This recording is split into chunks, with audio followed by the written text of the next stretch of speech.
David. Good evening, Madam Mayor, ladies and gentlemen. My name is Anthony Martin and I am the Finance Administration and Civic Officer for the Charter Trustees of the City of Bath. As David said, I previously worked in commercial archiving and spent some of my spare time volunteering at the Brunel Institute, which is the archive attached to the SS Great Britain in Bristol. 13 years ago, I made the decision to move away from commercial archiving, and having always had an interest in history and local politics, I started working for the Charter Trustees of the City. Based in the Guildhall, I have the privilege of providing ongoing advice and support to the Charter Trustees and the Mayor. And I would like to start this evening by thanking the BRLSI for inviting me to talk to you.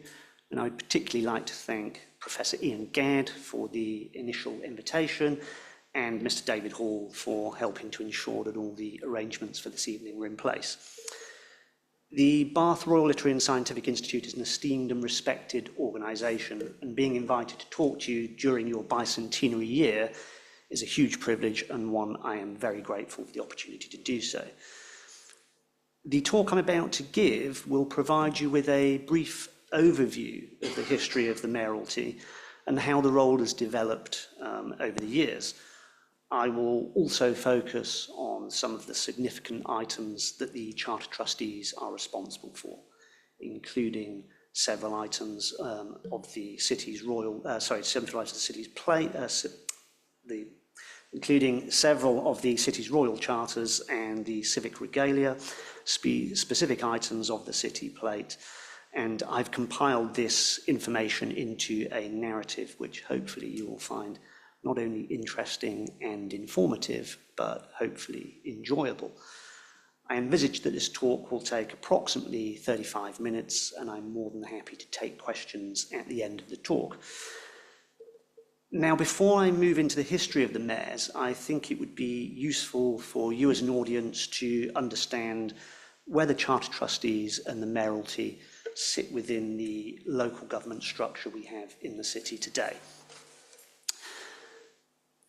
It's a riddle wrapped in a mystery inside an enigma.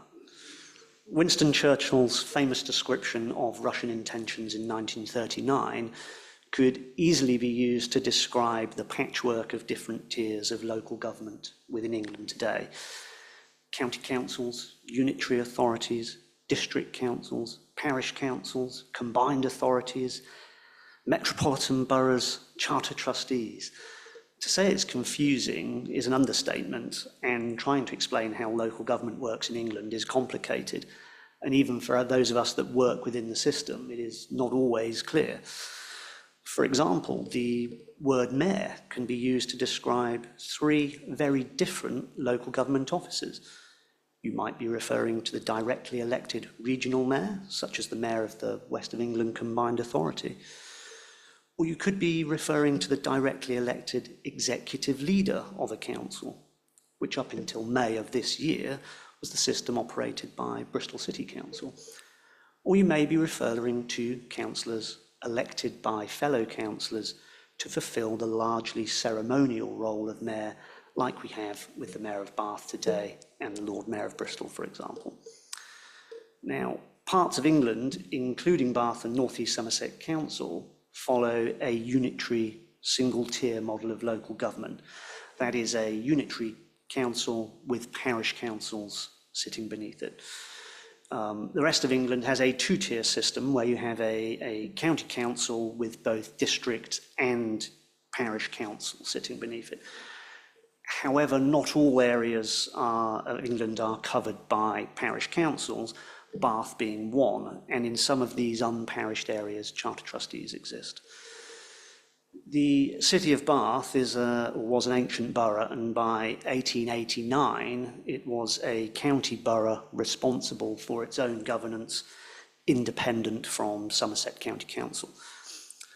Now, this changed with the Local Government Act 1972, when the remaining county boroughs were abolished, and between 1974 and 1996, the old county boroughs of Bristol and Bath, together with parts of Gloucestershire and Somerset, sat within what was the newly created county of Avon. However, this arrangement only lasted for 22 years before Avon was abolished in more local government restructuring. The Avon Structural Change Order came into effect on the 1st of April 1996, at which point Bath City Council and Wansdyke Council, which had both been district councils within the now abolished Avon County Council, were merged together to form Bath and North East Somerset Council. Now, I told you it was complicated, didn't I? Okay.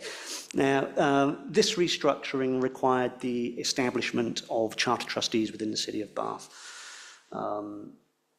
The Charter Trustee regulations came into effect on the same day that Bath City Council ceased to exist, which was, as I stated, the 1st of April 1996. Charter Trustee towns and cities have been created sporadically by Parliamentary Act since 1972. That Local Government Act dramatically realigned local authority arrangements within the UK.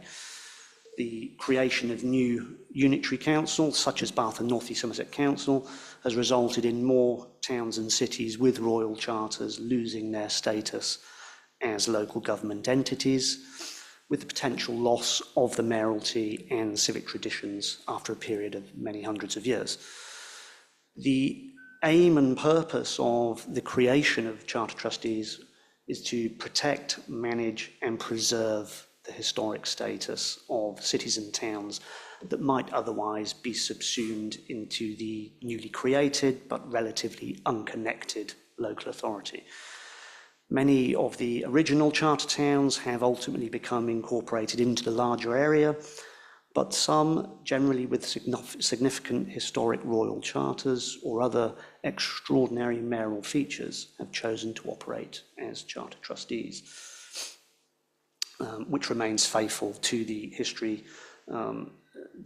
Charter trustees are, by regulation, able to set precepts and manage those elements of the town or city which relate to the long-standing practices of the mayoralty within their community.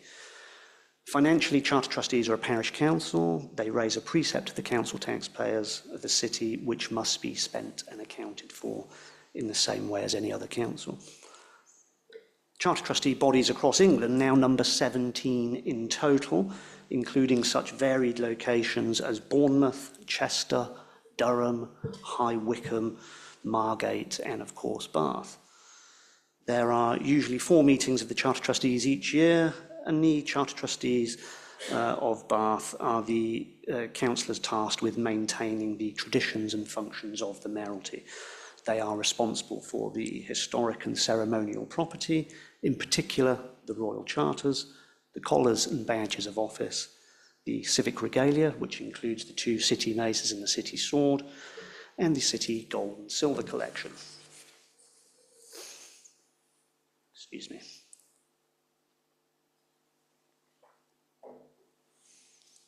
Now, having explained how we've got to the position we are today and the structure of local governance today in the city, I'm now going to take you back in time. And if we go back to the Anglo-Saxon period, the chief officer for the borough was the reeve or port reeve. At large gatherings and meetings held in the borough, the reeve presided, declaring the law, guiding the judgments given by the court. And at these meetings, the reeve was supported by aldermen. And these reeves are the origin of the position that would ultimately evolve over time to become that of mayor. The specific title of mayor has been in use in England for over 800 years. In Richard I's reign, London imitated French cities in styling the chief officer a mayor. And in 1208, Winchester also had a mayor, and the title was soon in common usage across England. The earliest reference to a mayor in Bath is made in a document from the early 13th century, which refers to the mayor as John de Porter. He was mayor in the year 1230, but certainly there were mayors in office in the city before this date. These early mayors had various powers which hadn't changed from the reeves who preceded them, and as first citizen after the sovereign, These powers included keeping the king's peace, putting the laws into execution, witnessing all contracts, bringing offenders to justice, and delivering them to punishment. By the 15th century, more formal structures of local governance were in place, and boroughs were officially placed under the control of a corporation headed by the mayor. The Elizabeth I Charter, given to the city in 1590, states that the mayor was to be elected annually by the councillors from among their own number.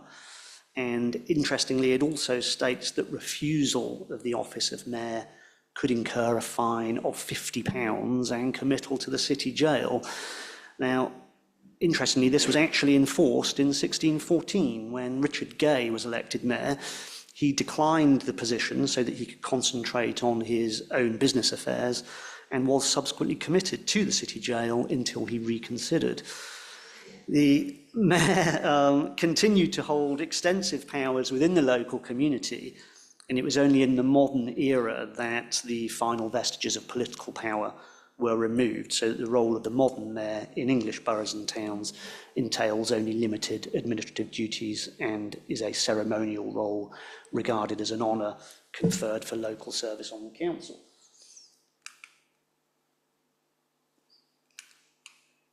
The clicker's not working there.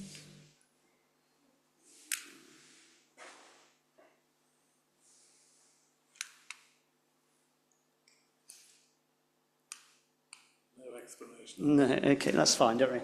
Well, I was going to show you a slide, but I'll go on and we'll come back to that shortly.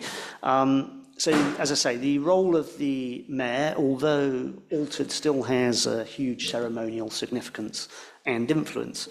In Bath, the current mayor, Councillor Michelle O'Doherty, is chairman of the Charter Trustees and the ambassador for the city. And although the mayor is an elected member of the council, the role is non-political. Brilliant, thank you. Okay, and you can see the current mayor on the right-hand side here in the formal civic regalia, along with the deputy mayor on the left in her regalia. Now, as I say, the mayor is an elected member of the council and the role is non-political.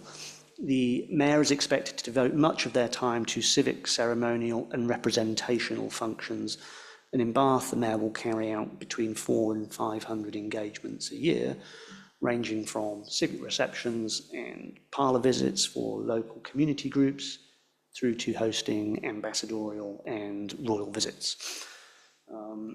And to give you an example of the nature of the events, you can see here the previous mayor going into the parlour, going into the abbey on our mayor making with the sword and mace bearers in procession here.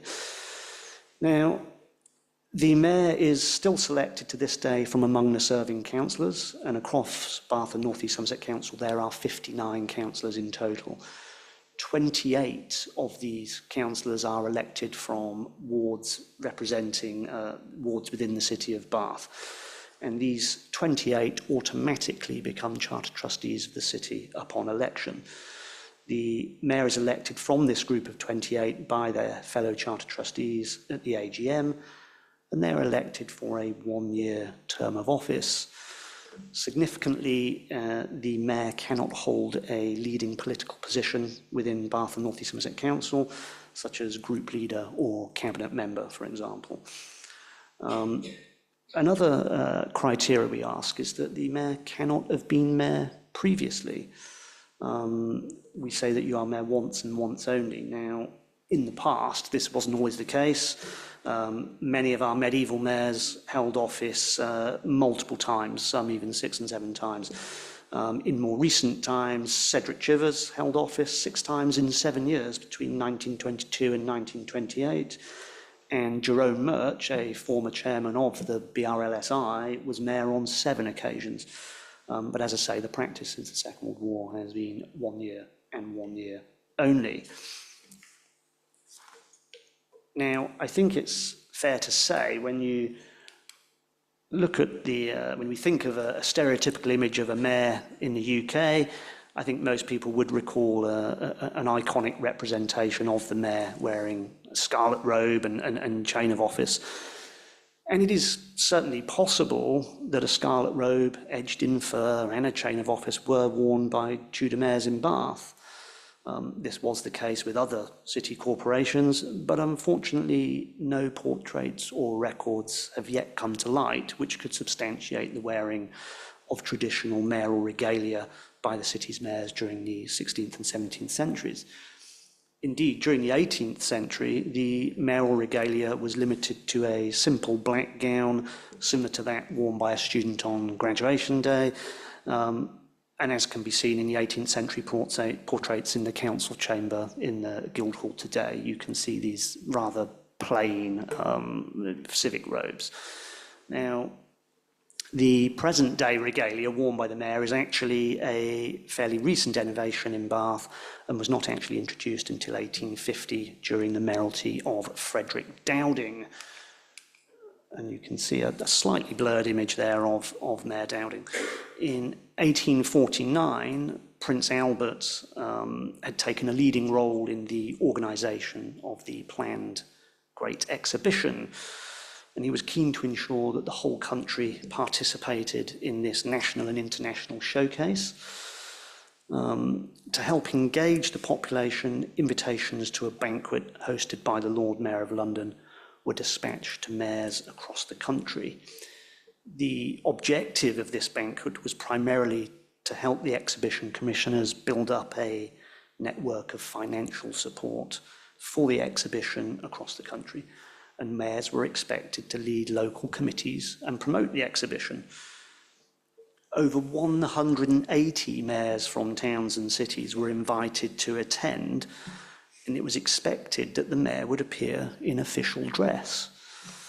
Now, obviously this presented us with a problem in Bath, as we had no official dress for the mayor, and as a result of this, in early 1850, the mayor was presented with a fine new scarlet robe, trimmed with fur, and on the 18th of March, the robe was worn for the first time at that dinner at the Mansion House in London.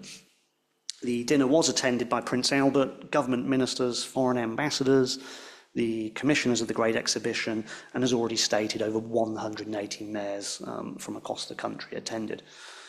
It was clearly a success. Prince Albert said during the dinner, "We are living in a period of most wonderful transition, which tends rapidly to accomplish that great end to which all history points, the realization of the unity of mankind." After the dinner, over 297 local committees were set up in British towns and districts to coordinate potential exhibits and to provide information to local communities about the exhibition. And one such committee was indeed established here in Bath, headed by the mayor. The introduction of the chain and badge, I don't like the word chain, the official is the collar. The collar and badge followed later in the year, and on the 25th of June 1850, the council agreed to accept the gift of this new collar and badge of office for the mayor. It was paid for by public subscription, but it was not universally popular with all the councillors at the time, with one describing the new regalia as a remnant of a barbarous age, and another describing the new regalia as gewgaws incompatible with the advanced state of society in 1850. But despite the criticisms, the collar was accepted as official regalia and was first publicly worn at a royal meeting when the mayor was presented to Queen Victoria. The portrait of Mayor Dowding that you can see behind me, resplendent in civic regalia, that actually hangs in the Guildhall today in the council chamber, so you can see this portrait in there. Now, moving on to the collar itself. The collar itself was made by Messrs. Payne of Bath. It is 18-carat gold with enamelling. It is 4 feet in length and 1¼ inches wide. With the badge on the bottom here, it weighs 15 troy ounces. It is formed of red, white, enamelled Tudor roses, which are linked by formed knots of gold, on either side of which is a portcullis. emblematic of municipal authority, and for many years we're told they represented the medieval gateways to the city. These are connected with a finely formed knot of gold, which has been copied from the insignia of the Most Honourable Order of the Bath, and is again attached to a Tudor rose, each alternating until the circle is completed with a further portcullis at either end at the back here, attached to the final rose. Suspended from the central rose is a pendant badge of 18-carat enamelled gold, which has a diameter of 2 3/4 inches. At the centre is a representation of the city arms in gold upon a white enamelled background. This is surrounded by a Latin inscription referring to the Charter of 1590, granted by Queen Elizabeth I. On the back is another inscription in Latin, making reference to the presentation to Mayor Dowding. The mayor today is expected to wear the ceremonial collar of office to all engagements he or she attends throughout the year, and the mayor is never allowed out alone in public when wearing the collar. The mayoress or mayor's consort also has a collar of office which was presented to the city in 1922 by Mayor Chivers. This is worn to all engagements that they attend with the mayor during their term of office.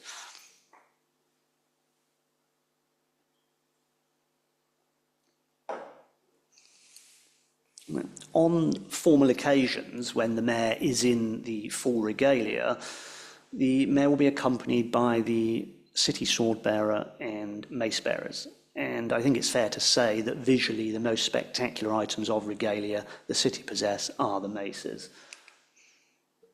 Sorry, the picture's on an angle, but I couldn't fit it onto the slide any other way, so that's as good as you've got, unfortunately. So maces are carried as an insignia of office, intended to represent the mayor's authority, and are carried by mace bearers before the mayor in civic processions and at certain meetings of the Charter Trustees. And you would have seen in the photograph earlier the mace bearers leading the mayor into the abbey. The mace is a symbol of civic authority, and only those boroughs or cities incorporated by royal charter are entitled to use maces.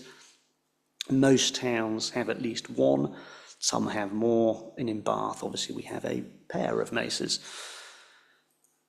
Originally, the mace was a traditional weapon of war that uses a heavy head on the end of a strong wooden shaft, and it would be used to deliver a powerful blow, and the basic design is that of a club. You literally smash someone over the head with it.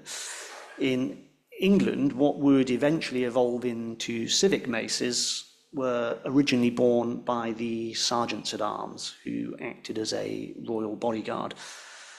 Over the years, the sergeant's mace became a symbol of authority, and maces had started to evolve into these ceremonial pieces with elaborate decoration. And the bowl of the handle was embellished with the royal arms, and a bell-shaped cup was also added to notionally protect the hand in combat. Now, as a weapon, the mace fell out of use with the disappearance of armour on the battlefield. And as the civic use of the mace gradually overtook the military use, the bell grew in size, becoming more elaborate, and later a coronated rim was expanded to become a full-size noble crown, and it's now surmounted by an orb and cross, which you can just see here. The maces are placed before the mayor on all ceremonial occasions, although they should be reversed in the presence of the monarch, since as symbols of authority they are then redundant. The earliest mention of the use of maces in Bath is contained in the Charter of Incorporation granted by Queen Elizabeth I, dated 4th of September 1590.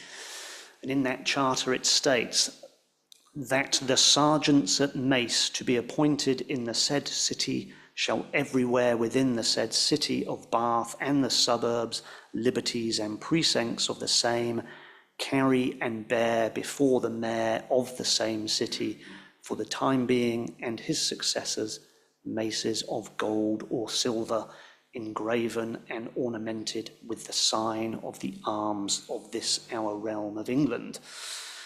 The charter goes on to state that 2 sergeants at mace were to be appointed forever, yearly, and every year.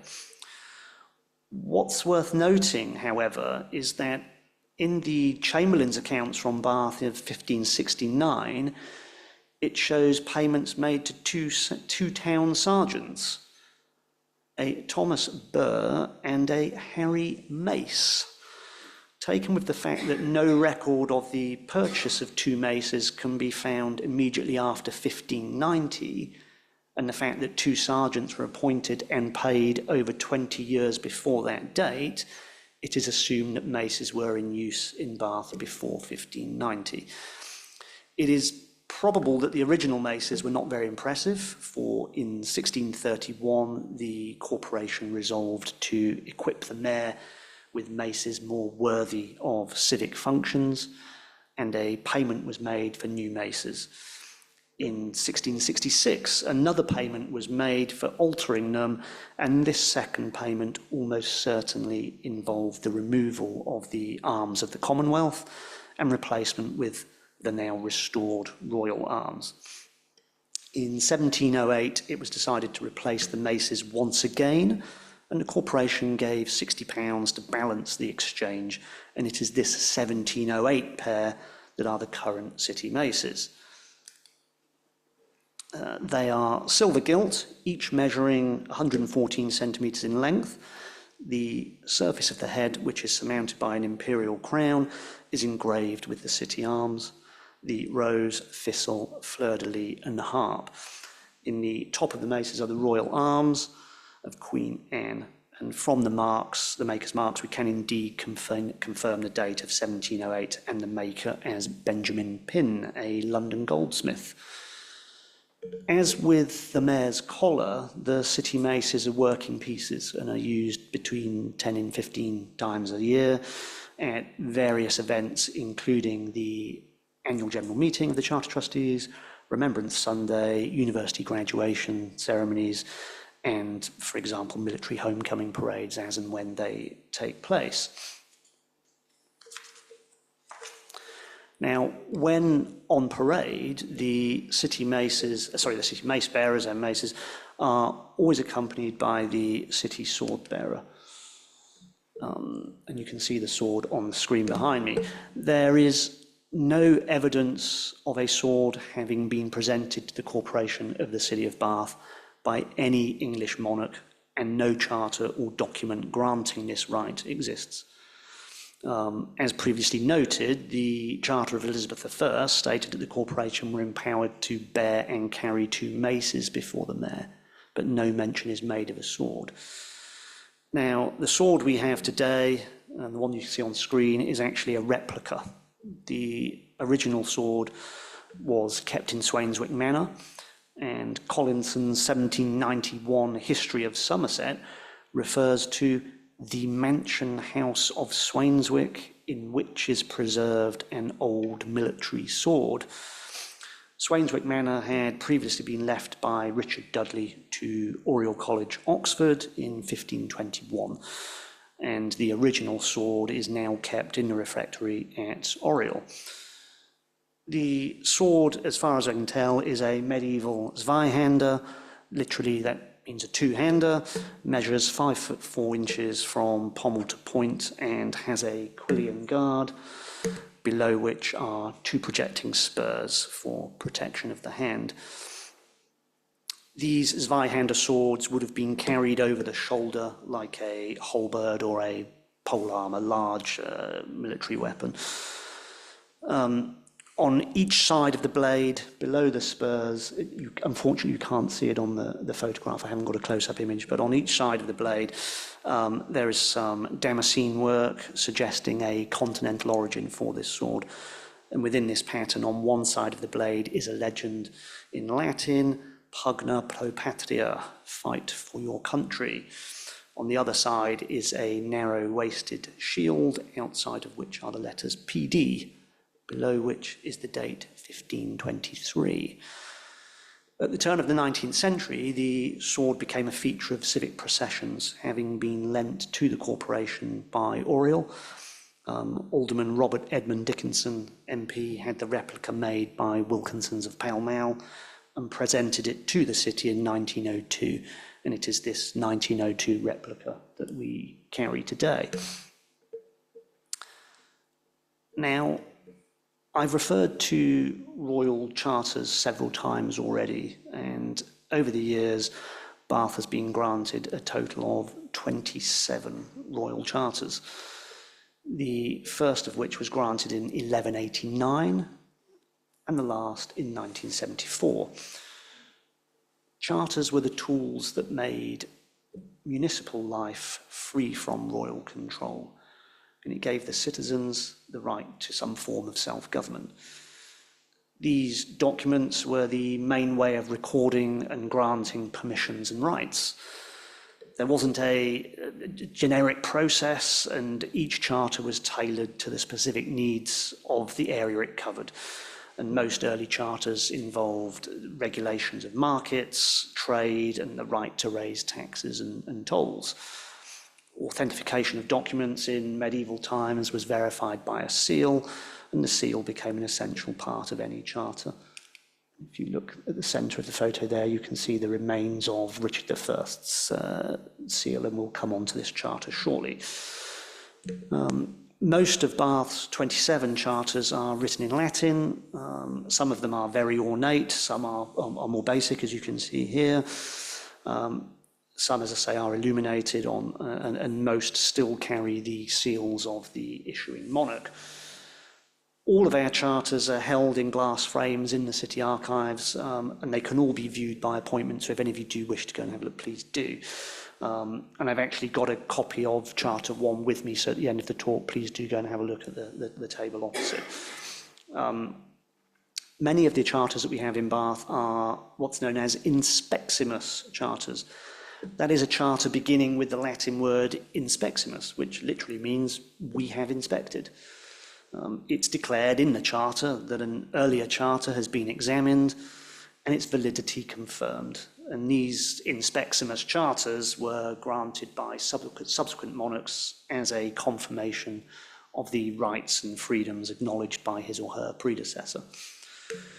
Two of the city's most significant royal charters are Charter Number 1, which you can see on the screen here, which was granted to the city by Richard I, and Charter Number 22, which was granted by Elizabeth I, both of which were instrumental in gaining rights and freedoms for the city of Bath. Now, on Richard's accession to the throne in 1189, he set about raising money to finance his crusades abroad. And so keen was Richard to raise money that he is supposed to have said, "I would have sold London if I could have found a buyer."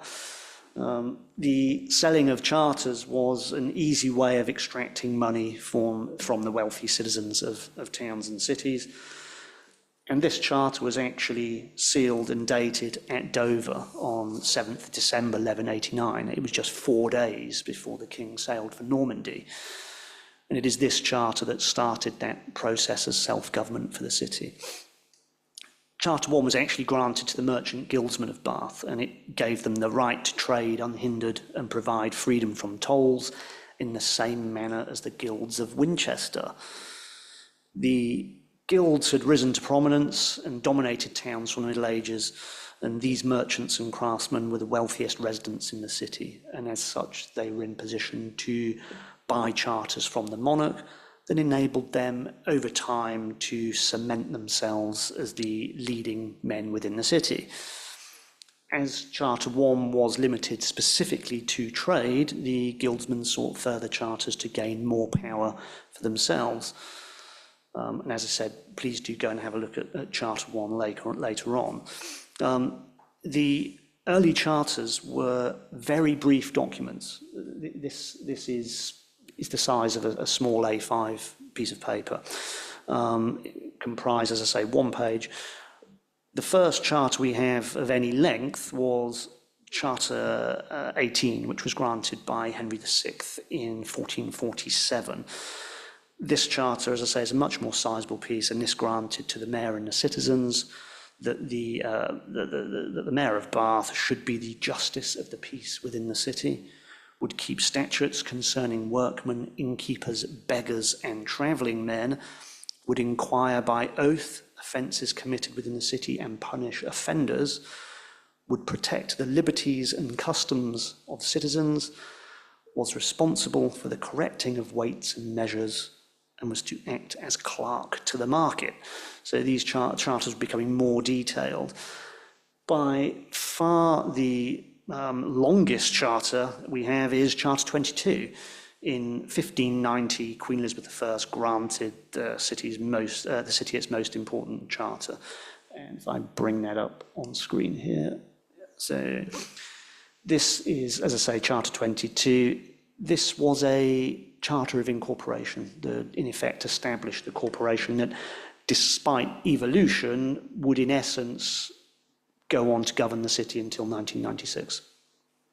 The charter is 5 pages in length. It's mostly confirmed existing practice and customs, though it did add some new additional things. It was stated that Bath was to be a sole city responsible to itself, and the charter confirms the office of mayor with 8 aldermen and 20 councillors. It was granted to the mayor and citizens of Bath to define the rights and privileges of the municipality. Interestingly, this is the, sorry if I go back. This is the only charter with the coloured illumination. We have other charters that have black and white, but this is the only charter that has the coloured illumination, and it is highly likely that the city would have paid an additional fee for that illumination. I won't list everything on this charter, obviously there's far too much on here, but I will pick out some of the points it makes. The mayor, aldermen and citizens retain the council house within the Guildhall to hold their council therein. The boundaries of the city are defined with power to break through fences, buildings and enclosures. Powers were granted to establish a prison within the city. That 2 markets would be held weekly on a Wednesday and a Saturday. That no stranger who is not a freeman is to sell in the city without license of the mayor, and that the mayor would be coroner of the city. Now, the last charter we were granted was Charter 27, which was given to the city by Queen Elizabeth II on the 1st of April 1974. And you can see that one here. In 1974, Bath's titles were in danger of being lost as a result of changes made to the Local Government Act of 1972, which I mentioned in the first part of the talk. To preserve the city's status, 2 charters were granted by Elizabeth, one to confirm Bath's status and reinstate the titles of city and borough. And this charter reconferred on the borough of Bath the status as a city. Now, I'm going to move on from charters and talk about the city plate briefly. The articles of corporate plate were used in Bath by the City Council in the days when the entertainment of royalty and distinguished visitors was one of the principal features of civic life. Most items are on display throughout the Guildhall and in the Mayor's Parlour, and one of the most notable pieces we have in the collection is the Prince of Wales Cup. And you can see that on the right here in the photograph. In October 1738, Frederick, Prince of Wales, the son of George II, was so pleased after a visit to Bath that he cleared the prison of all debtors and presented 1,000 guineas to the General Hospital. The following year, he sent a handsome cup and salver to the corporation, which is what you see on the screen here. The Gloucester Journal at the time records that these gifts were bought from London by Bonesh. The Prince of Wales cup cover and salver are silver gilt, and although unmarked, the cup is almost certainly made by the Huguenot goldsmith Paul de Lamery, and these pieces were probably ordered through George Wicks, who was goldsmith to the Prince of Wales at the time. The cup has two snake handles, you can see on the sides here. These are entwined through a bellied body to the edge of the cup by a wreath of vine leaves and grapes. On one side of the cup is embossed the royal arms, which you can see here, with the crown and supporters. On the other side of the cup there is a shield with the arms of the city of Bath on it, over which projects the serpent's head, which you can see on the handles. The cover is surrounded with grapes and vine leaves, which you can just see here, and is surmounted by the Prince of Wales plume rising from a crown. And it used to be customary to pass this cup around at the high table at mayoral banquets, whilst the toast of prosperity to the city of Bath was honoured by each of the guests in turn. The Prince of Wales salver, the circular salver, rests upon 4 scrolled feet. In the centre there is an engraving of a shield bearing the royal arms and supporters of the Prince of Wales. And on the reverse of the salver is the city arms. Surprisingly, we actually still have the original leather brass-bound storage case for these items, and the case also has a plate of the city arms attached to it. Now, in 1836, these articles of plate were in danger of being sacrificed to accommodate the utilitarian views of some members of the City Council. Fortunately, a compromise was reached, and instead of being sold, it was decided that the cup and salver should be sent to the mayor's house for safekeeping. So thankfully, we still have these in our collection today. In 1851, Napoleon Bonaparte's nephew, Louis Napoleon, had become, by this time, he'd styled himself Napoleon III. And in 1867, at the request of, already sent a request through the Duke of Buckingham, the cup and salver, together with the city maces that we talked about earlier, were lent for display at Napoleon III's international exhibition in Paris. And on the 4th of August 1868, the mayor received a certificate and bronze medal for the Corporation of Bath in recognition of that loan. And you can see the lovely piece on the screen here. As you can see, the medal is preserved in the glass case in the mayor's parlour. A little twist with this is, unfortunately for Napoleon III, only 3 years after this, he made the mistake of going to war with Prussia. France suffered a catastrophic defeat, and at the Battle of Sedan, Napoleon III was actually captured, along with over 100,000 French troops. He was forced to abdicate, lived in exile, and coming to England, and he visited Bath on many occasions, staying in Great Pulteney Street. His son, the Prince Imperial, would actually later go on to be killed when ambushed in the Zulu War. Now, don't worry, I am coming to a finish. As I say, so summing up, I've told you a little bit about the history of the mayors of Bath and given you a brief description of how the duties of the mayor have evolved over time. We've looked at some of the city's significant royal charters, and I've given you an overview of the city's civic regalia and discussed some specific items of the city plate. As I stated earlier in the talk, the first named mayor of the city held office in the year 1230, and the role of mayor has been constantly evolving ever since. How it may change and how the structure of local governance within the city will adapt to face the challenges of the 21st century and beyond is unknown. But the one thing that can be guaranteed is that nothing will remain the same for long. However, I'm sure that the office of mayor will continue to be of relevance to the public and remain in existence for many years to come. I do hope that you've found what I've had to say interesting, hopefully enjoyable, and that you've had more of an understanding of the mayoralty and why I feel it's an institution worth supporting. And if any of you have any questions, I'm more than happy to answer those to the best of my ability. And thank you once again for the opportunity to talk to you this evening. And thank you for listening.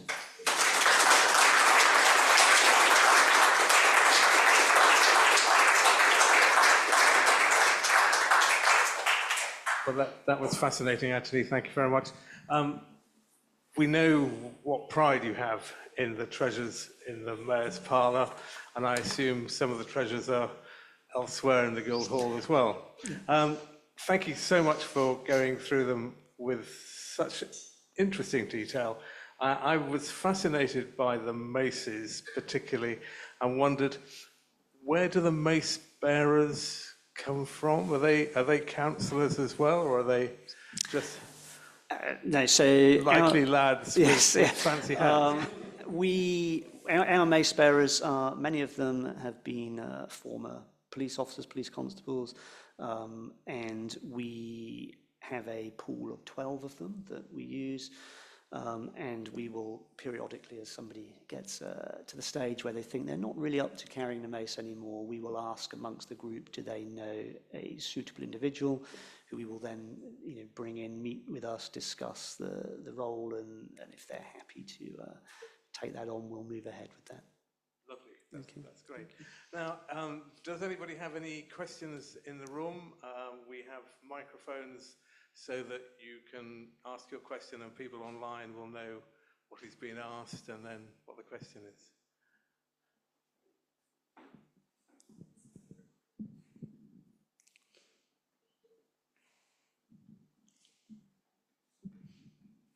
Hello, good evening. I'm not sure if it's within your remit, the sort of silver or silver plate that's on display, for instance, in the foyer of the Guildhall, which I saw this week, I think, or last week. Is that within your remit? Yes, so there are several cabinets dotted around the Guildhall which are city plate belonging to the Charter Trustees, yes. Okay. So my question is, do you know the whereabouts of Haile Selassie's elephant tusks, which used to be displayed there? I can't remember when they disappeared, but no one seems to know where they are. My understanding, and obviously we're going back before my period of working with the Charter Trustees, is that the Guildhall actually suffered a break-in, I believe, in the early 1980s, and the tusks were taken. Oh, wasn't aware of that. Yes, that's my understanding. I can double-check that for you, but... Is that also Haile Selassie's carpet as well, which I was told has disappeared? No, Haile Selassie's carpet has not disappeared. We do have that. And is it still put out every year? So last year, Prince Amias, who is one of the descendants of Haile Selassie, visited the mayor, and we actually did bring the carpet out to show him and showed him other items that were connected with Haile Selassie from his time in Bath. Tell me, thank you so much. I've been worrying about that for years. No. Also, Eddie Cochrane's death certificate isn't there anymore, but that's probably not your remit. Not my remit, so okay. Thank you. Okay, thank you. Thank you for a very interesting talk. I was intrigued by the sword story and the fact that there is no official record of the right being conferred to carry a sword. So was it just a case of no one decided to address the error, or has there been sort of official permission given since, or is it just sort of Traditionally, we've been carrying a sword. As I say, it was the early 19th century we started carrying a sword. The city has never approached a monarch for permission to carry the sword, but as I say, we have been. In terms of actually retrieving the original sword, apparently there was discussions took place again. I think that was in the late 80s with Oriel, but I didn't think it went anywhere. Thank you very much. A minor act of rebellion, yeah. Any more questions? I have a question actually about the royal charters. Now that we have a new king, will we need to have a new charter? Simple answer to that is no, we won't need a new charter now we have a new king. It's not something that follows from one monarch to the next, okay? Anthony, you mentioned past mayors had to accept their office. Yes. And then this chap was elected and he refused. Yes. Was it an attempt by his fellow councillors to spike his business by saying, listen, we're going to make you mayor, so you can't devote your energies? Why elect somebody who didn't want to be the mayor? I couldn't possibly speculate, but obviously, it's likely, it's possible these guilds, contained people that were in the same business, so it may have been something that was useful to get somebody out of the way for the year whilst they were mayor. Yes, I wondered. Okay. I've been led to believe by a talk earlier in this room that at one point many of the corporation were actually pharmacists or doctors. They were in a very clear majority at one point, so maybe there was some competition going on there. I wouldn't be surprised. It's, as I say, when I think when you think of guilds in the medieval period, it's easy to forget that these were, in effect, sort of oligarchies, if you like. They were running the city for their own benefit, and it was a way of establishing their own control as leading families in the city. Yeah. And they were the ones who chose the MP. Yes. Until, was it 1832 or something? Anyway, are there any more questions in the room? I think the online audience have been overwhelmed as well by the erudition of the talk, and you haven't left any questions for us to ask. I would like to ask if anybody knows who did the illumination of the 1590, was it? It's the 1590 Charter, so if I bring that back up. There we go. As I say, it may be something that's recorded in archives. I don't know that myself, but I could certainly go and research that for you, David. Just a beautiful piece of work, It's lovely. I think. It's lovely. Anyway, can I thank you again on behalf of the room and the online audience for a fascinating evening and such insights into the rich history of the city. I'm a relative newcomer. I've only been here a decade, and it's wonderful to hear more and more detail about how this city has gone about its business over the last hundreds of years. So, Anthony, thank you very much indeed. Thank you, David.